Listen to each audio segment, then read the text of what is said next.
Hello students, आज हम चलते हैं बाइनोमियल थ्योरम के लेक्चर नंबर 9 पे, जो कि वेरी इंपॉर्टेंट क्वेश्चन के साथ हम लोग शुरू करेंगे आज का लेक्चर। तो आज के लेक्चर का पहला सवाल है, how many terms are free from radical sign in the expansion of x to the power 1 by 5 plus y to the power 1 by 10 to whole to power 55। इसमें कह रहा है कि कितने ऐसे टर्म होंगे जो फ्री फ्रॉम रेडिकल साइन होंगे। रेडिकल साइन का मतलब x के पावर में हमेशा क्या आएगा, फ्रैक्शनल ना आए, फ्री फ्रॉम फ्रैक्शनल हो। x के पावर हमेशा क्या हो, फ्री फ्रॉम फ्रैक्शनल हो। तो और y के भी पावर, ठीक है। तो ये बताओ कि इस बाइनोमियल का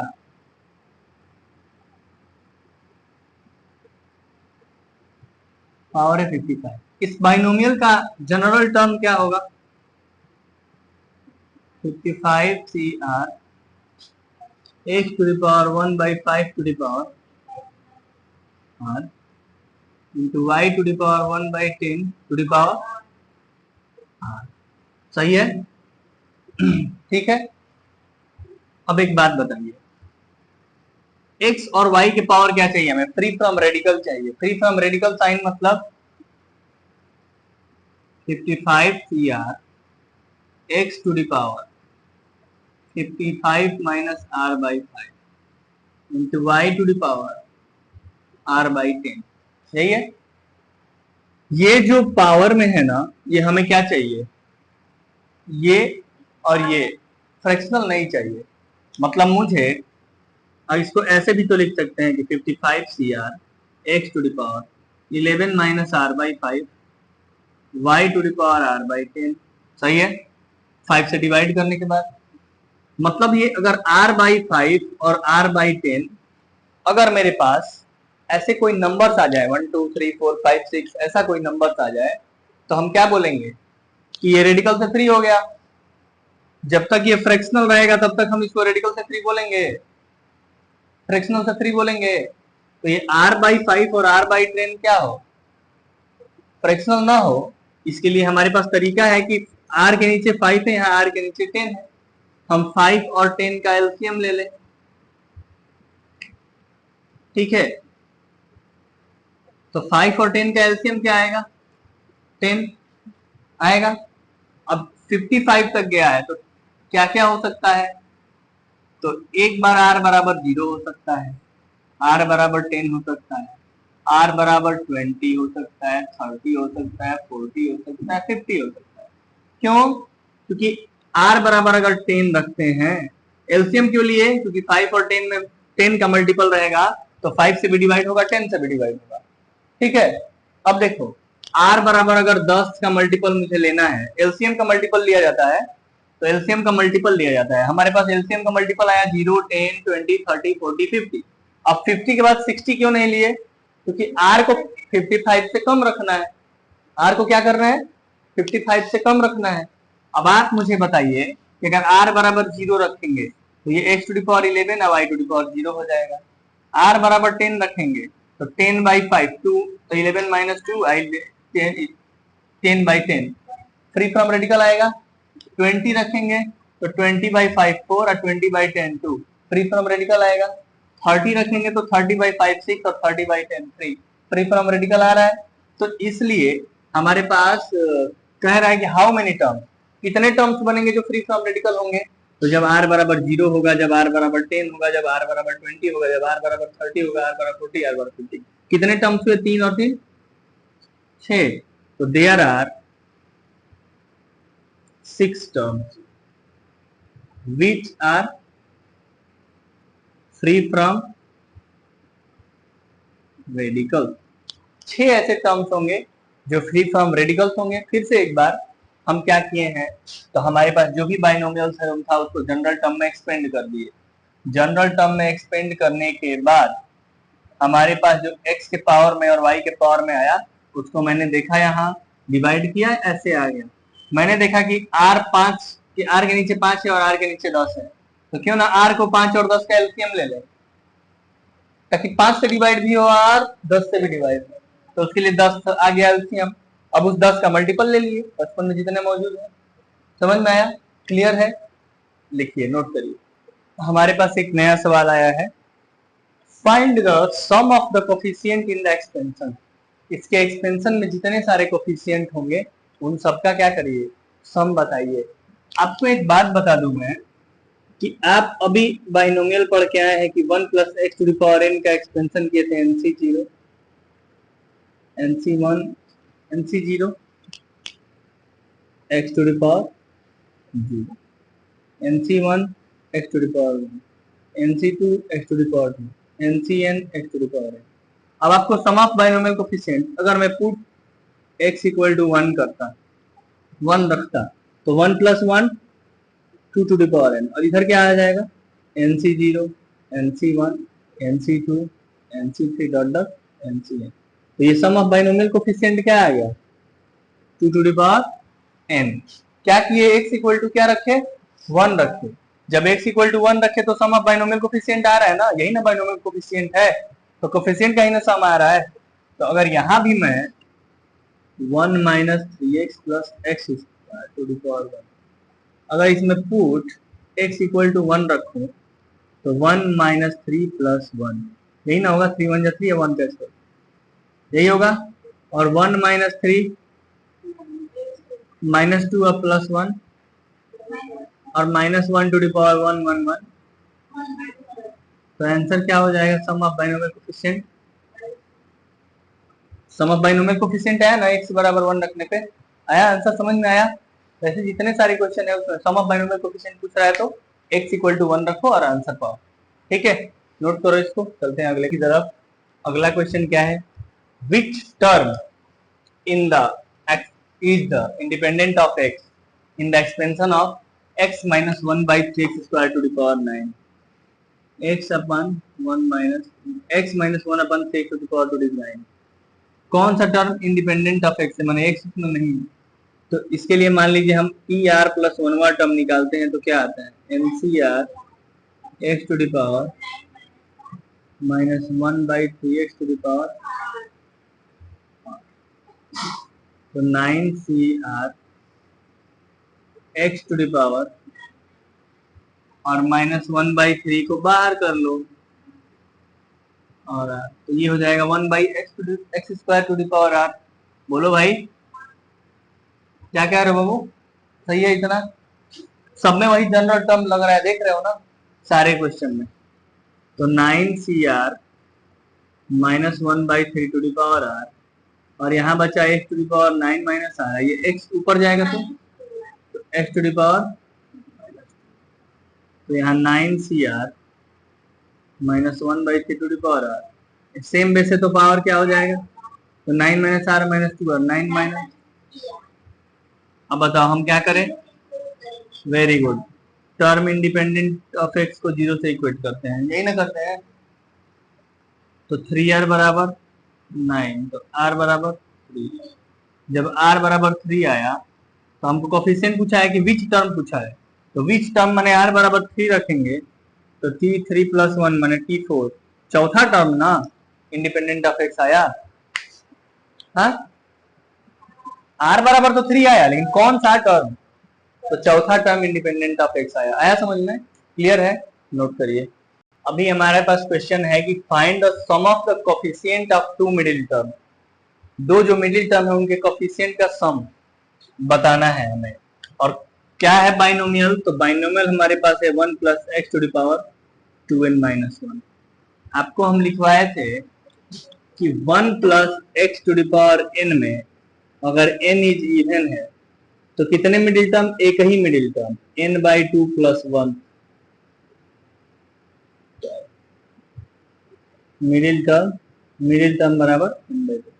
और अगर ये तो पहला हो गया, अगर 1 plus x to the power n में अगर n इज ऑड है तो कितना मिडिल टर्म होगा, तो एक होगा n प्लस 1 बाई 2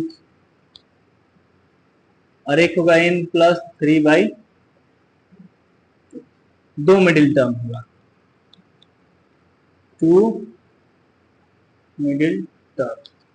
तो यहाँ पे देखते हैं ये पावर 2n माइनस 1 देखने से ही लग रहा है क्या है, ऑड है ना, तो ऑड होगा तो मिडिल टर्म क्या होगा,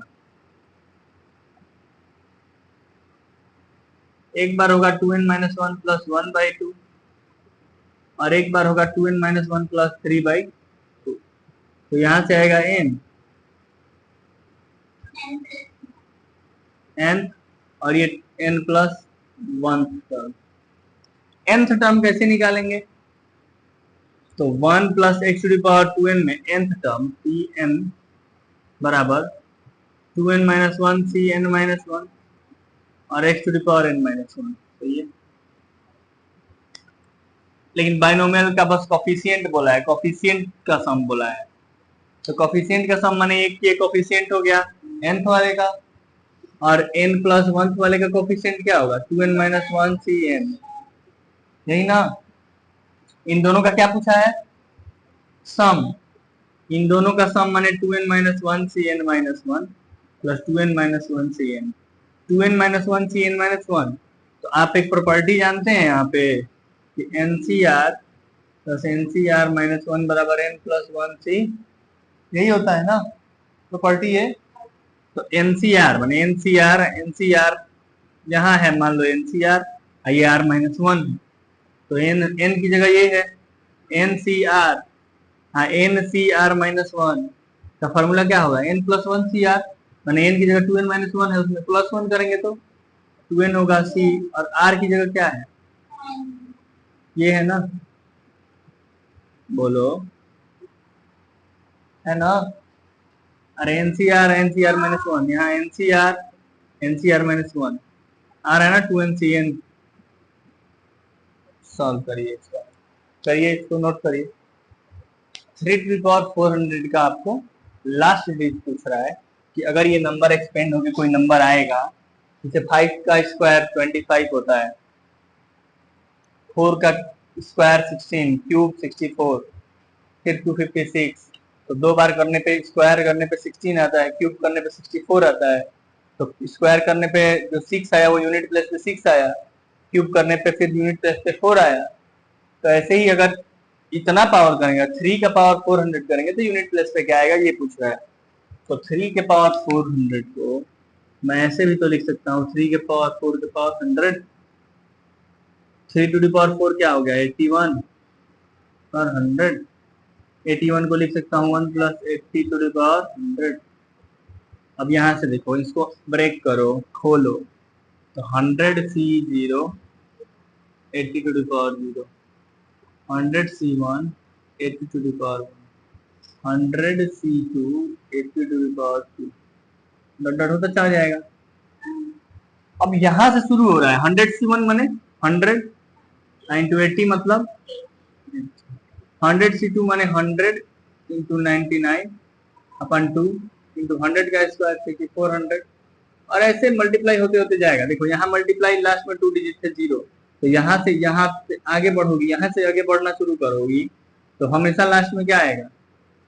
लास्ट प्लेस पे 0 आएगा ना। देखो 8 और 8000 आएगा, तो इसमें यहाँ 0 आया, इसमें भी यूनिट प्लेस पे क्या आएगा? 0 ही आएगा, तो 0 आएगा नहीं इधर से, सबके लास्ट में 0। इसको सॉल्व करते हैं, तो 100C0 माने 1 इंटू 80 टू द पावर 0 1, ये आया 1 प्लस, तो 1 प्लस सबके लास्ट में 0 माने लास्ट में क्या आएगा? 1 आएगा। इसे 8000 में जोड़ोगी तो ये क्या आएगा? 8001। अब ये जिसमें भी जुटेगा लास्ट में 1 आएगा ना, क्योंकि इसके बाद से सारे के नीचे के सारे के यूनिट प्लेस पे क्या है? 0 है। इसे मान लो यहाँ 0 है, यहाँ 0 है, सबके यूनिट प्लेस पे क्या है? 0 है, और तुमको 1 जोड़ना है, और इधर बहुत सारा नंबर है। हाँ, तो 0 0 0 0 जो ऐड करेंगे तो लास्ट में 1 ही ना आएगा, तो यूनिट प्लेस पे क्या आएगा? तो लास्ट 2 डिजिट बोल रहा है, लास्ट 2 डिजिट क्या होगा? 0 और 1, 0 1। आया समझ में? क्लियर है? नोट करिए। चलिए देखते हैं, ये एक अनदर टाइप का एक न्यू क्वेश्चन हम देखेंगे। देखो अभी मैंने बताया कि 1 minus x plus x square to the power n है। अगर इतना बराबर दिया है 1 minus x to the power x plus x square to the power n equal to दिया है a0 a1x a2x square a3x cube plus dot dot a2x to the power 2। तो एक बार हम करेंगे पुट x इक्वल टू 1। जब 1 put करेंगे तो 1 minus 1 0 plus 1 माने 1 के पावर n 1 ही कर दें, तो ये 1 हो गया, और ये क्या हो गया, A0 A1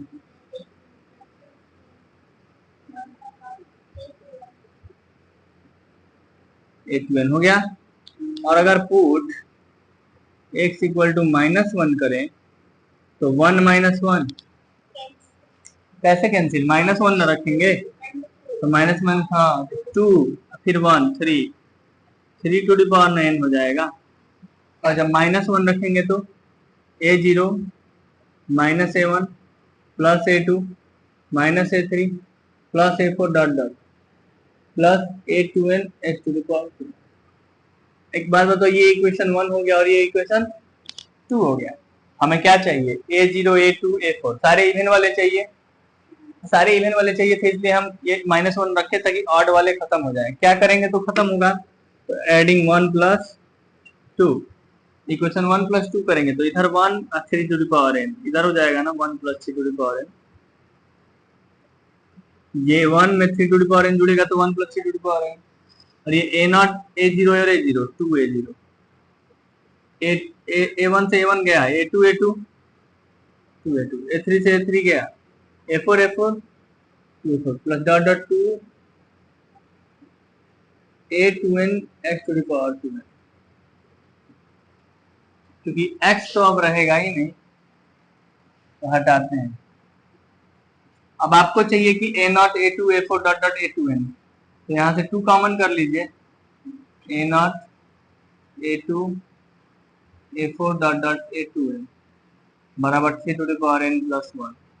तो अगर आपको A0 A2 A4 A2n चाहिए तो आप इस 2 को नीचे भेज दो, 3 to the power n plus 1/2। तो वेरी शॉर्ट खत्म हो गया क्या, अब कोई डाउट नहीं है ना वेरी शॉर्ट में। तो देखिए बच्चों, आज हमने आरडी शर्मा का वेरी शॉर्ट कवर किया, आपके डाउट्स कवर किए। अगर इसके अलावा भी आपके डाउट्स होंगे वेरी शॉर्ट में आरडी शर्मा के, तो आप हमको कमेंट में लिखिएगा या फिर आप कल आके पूछिएगा, ठीक है। अदरवाइज कल हम इसके एमसीक्यूज कराएंगे जो कि वेरी इंपॉर्टेंट होगा। तो बने रहिए हमारे साथ। थैंक्स फॉर वॉचिंग, मिलते हैं कल।